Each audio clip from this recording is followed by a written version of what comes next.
ബമ്പറടിച്ച ഭാഗ്യശാലി ആരാണെന്നറിയാനുള്ള കാത്തിരിപ്പിലായിരുന്നു കേരളം. ഇപ്പോഴിതാ ആ ഭാഗ്യവാനെ കുറിച്ചുള്ള വിവരങ്ങൾ പുറത്തു വന്നിരിക്കുകയാണ്.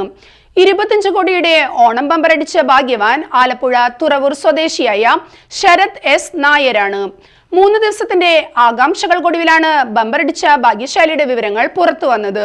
ബമ്പറടിച്ചത് അപ്രതീക്ഷിത ഭാഗ്യമാണെന്നാണ് ശരത്തിന്റെ ആദ്യ പ്രതികരണം. ടിക്കറ്റ് എടുക്കുന്ന ശീലങ്ങളൊന്നുമില്ലെന്നും ആദ്യമായിട്ടാണ് ഓണം ബമ്പർ എടുക്കുന്നതെന്നും ശരത് പറഞ്ഞു. ബമ്പറടിച്ചിരിക്കുന്നത് തനിക്ക് തന്നെയാണെന്ന് ഉറപ്പുവരുത്തിയ ശേഷം പുറത്തു പറഞ്ഞാൽ മതിയെന്ന് തീരുമാനിച്ചാണ് ഇത്രയും ദിവസം പറയാതിരുന്നത്. ഫലപ്രഖ്യാപനം വന്നപ്പോൾ ഫോണിൽ നോക്കി. ആദ്യം വിശ്വസിക്കാൻ പറ്റിയില്ല.